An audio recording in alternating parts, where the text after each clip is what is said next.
土曜日の午後ポーカーをするの楽しみ。うまくプレイできるといいな。始めるぞと思ったら、card dead. For the first hour, I was card dead, and my chip stack was down to about 1,700 from my starting stack amount of 2,000. But this is a cash game, not a tournament. In tournaments, you have to play against other players and the clock.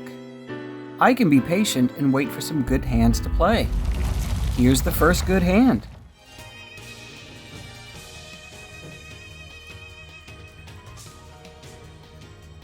Under the gun limps and low jack over limps.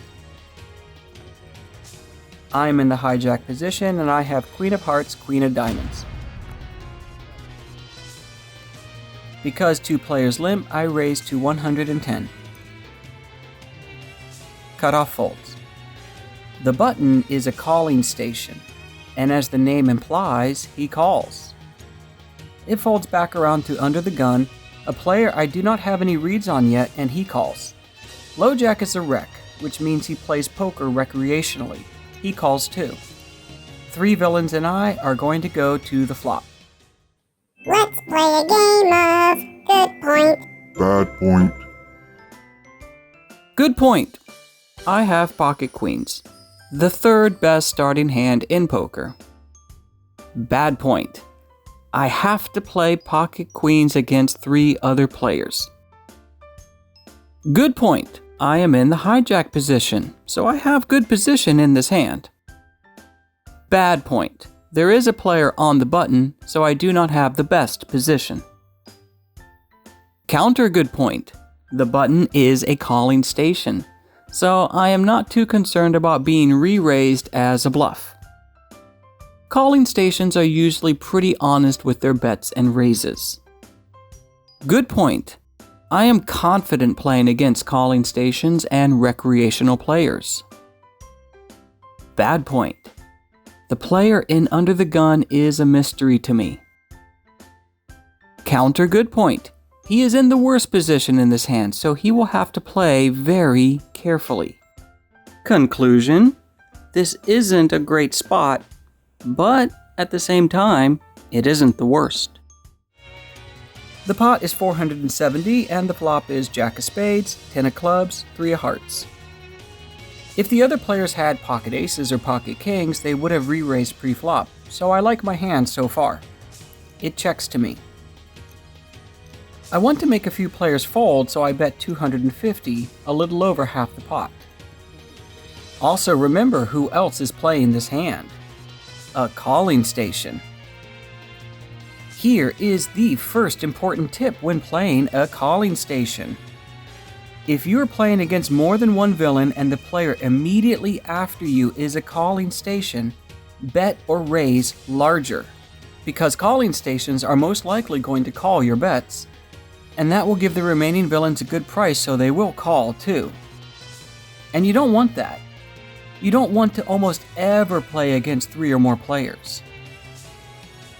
Hello Japanese poker players, my name is Brian from High Score Poker, and in today's video we are learning about how to play against calling stations. By the end of this video, I will give you 5 exploitative tips you can use the next time you play against a calling station. Let's return to this hand. I had just bet 250.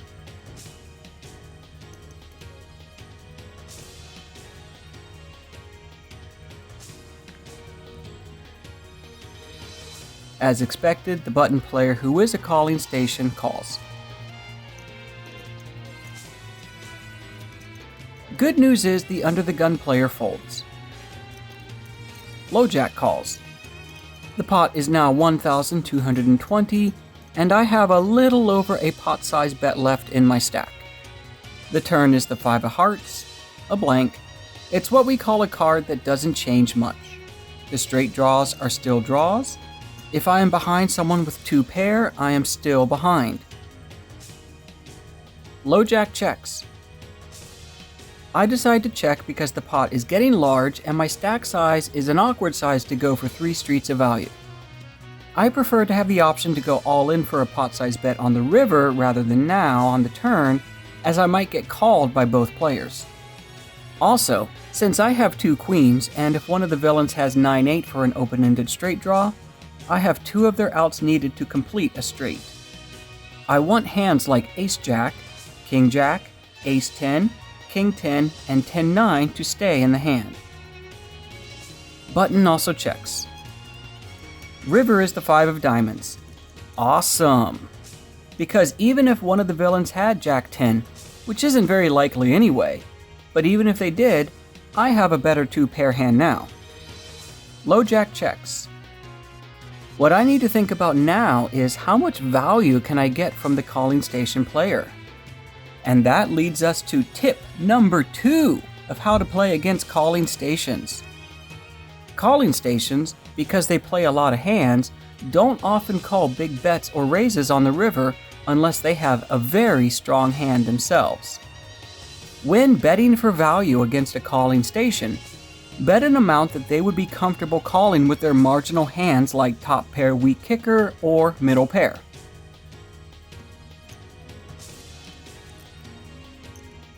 I decide to bet 600, just under half the pot. If he has Jack-10 for 2-pair, he will raise. I now have a better 2-pair with queens and 5s. Against almost any other type of player, I would just go all in and expect to get called. Zanen nagara, both players fold. I guess nobody had a jack. Oh well, too bad. But I won a pretty nice pot, and let's go to the next one.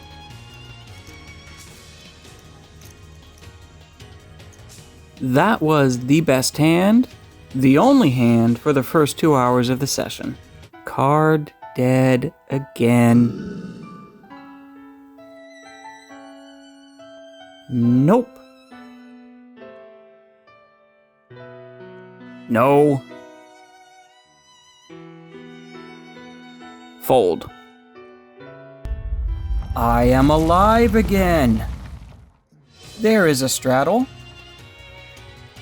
Under the gun +2 calls the straddle of 40, as does the low jack.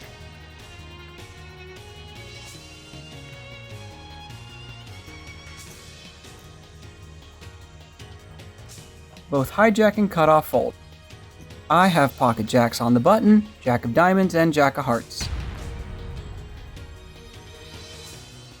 At this point, there is already 150 in the pot.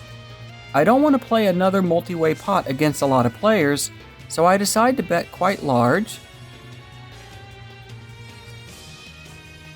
A raise to 270. Any players who are thinking about calling with a marginal strength hand like an ace or a king like ace-10 or king-jack will probably have to fold. Also, I want the under-the-gun player that straddled to fold, and also one of the players that called the straddle. If under-the-gun +2 or low jack had a good hand, they would have raised. Both blinds fold. The straddler calls, the first caller folds, and all other callers fold. I get what I want to go heads up. The pot is 650, let's see a flop. The flop is 4 of diamonds, 5 of spades, 7 of clubs. Yuck. This flop has a lot of straight possibilities, if the villain has any combo with a 3, a 6, or an 8. Also, he could have a set of 4s, 5s, or 7s. He did call my large pre-flop raise, so it's not likely he has pocket 4s or 5s, and there are not any 2-pair combos he should have. Not many straight draw combos in his range either. But this flop is bad for my range too. Villain knows that. If I check, he might see it as weakness and then he would act aggressively on the turn. Villain checks. The smart play for me to make is to bet and represent exactly what I have. A big pocket pair, or big cards like ace-king or ace-queen.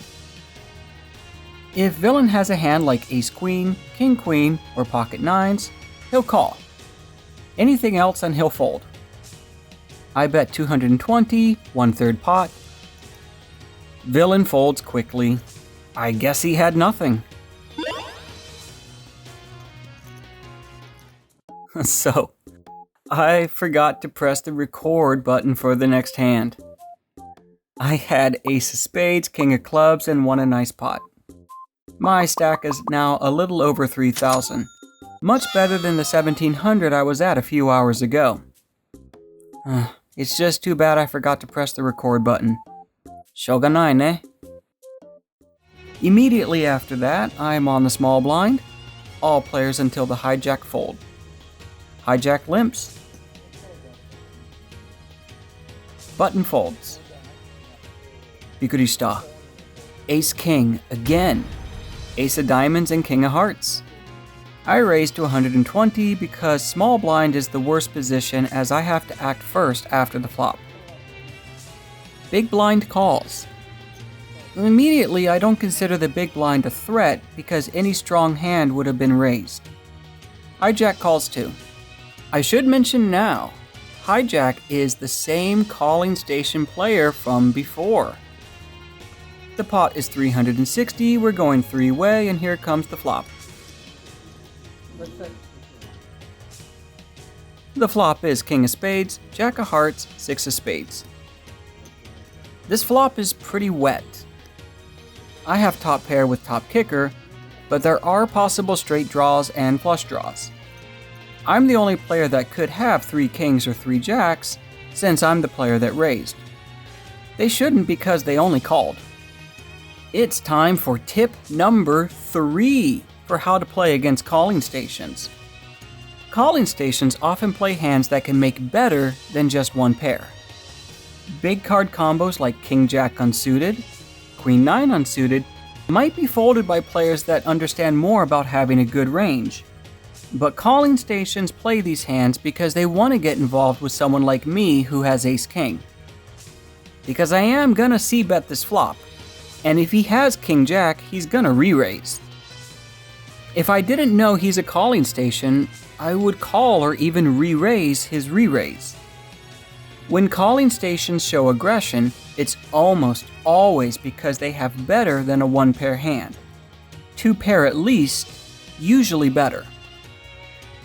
But, like I said, I'm gonna c-bet and I do for 200.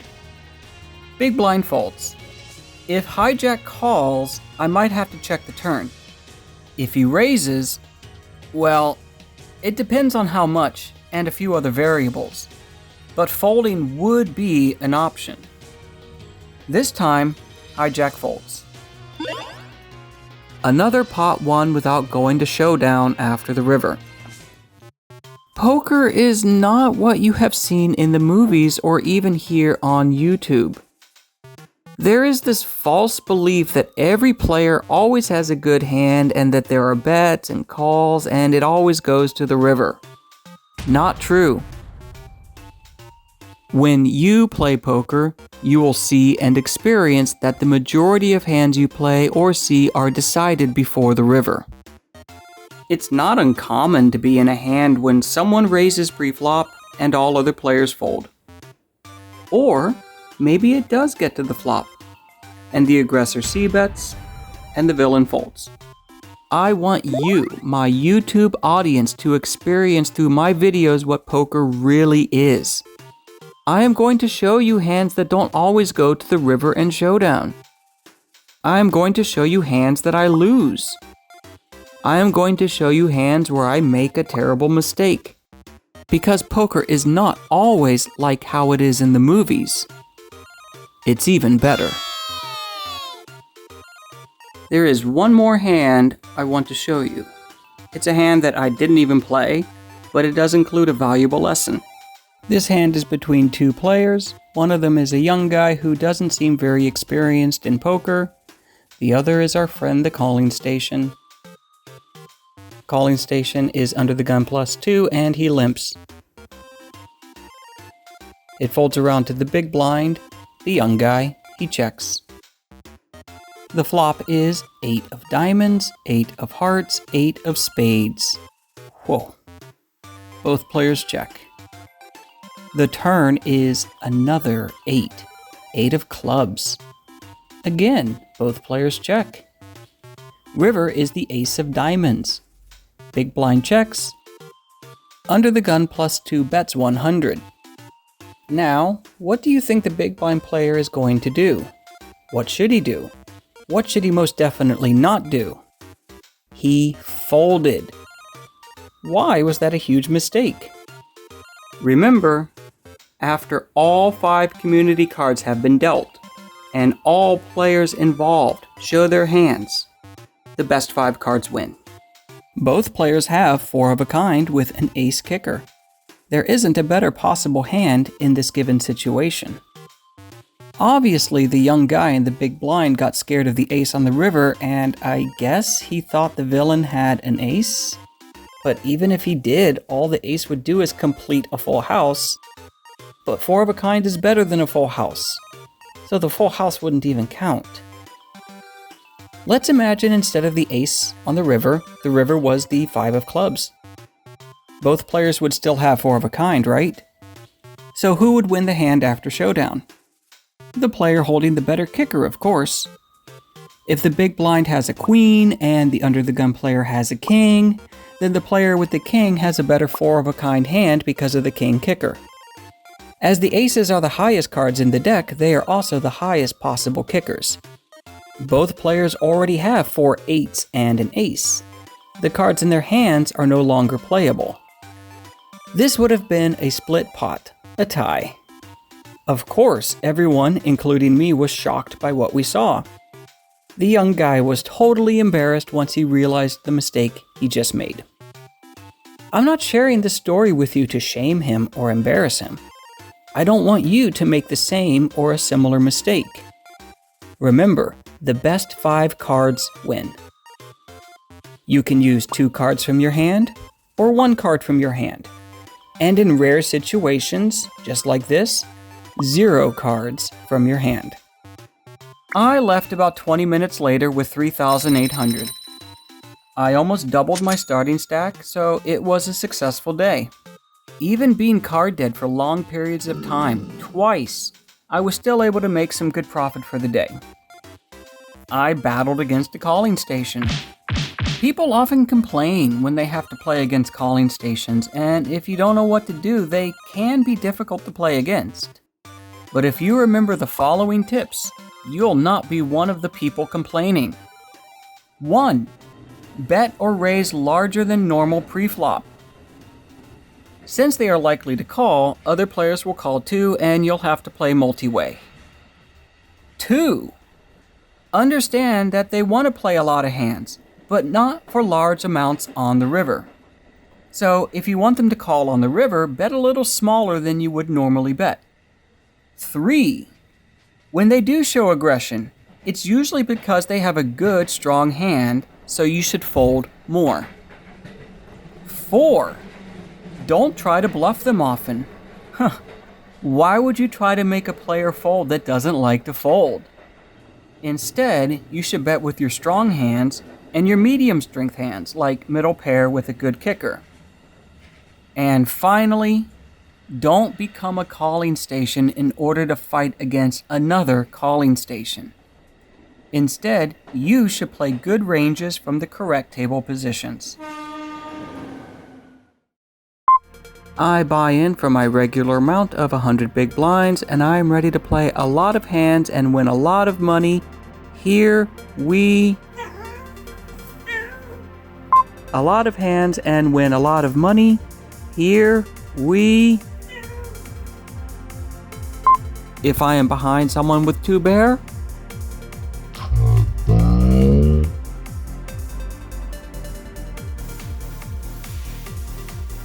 Have you ever gotten 4 of a kind? Tell me what happened in the comments section. Nihongo mo daijoubu desu. Arigatou gozaimasu for watching. Mate ne.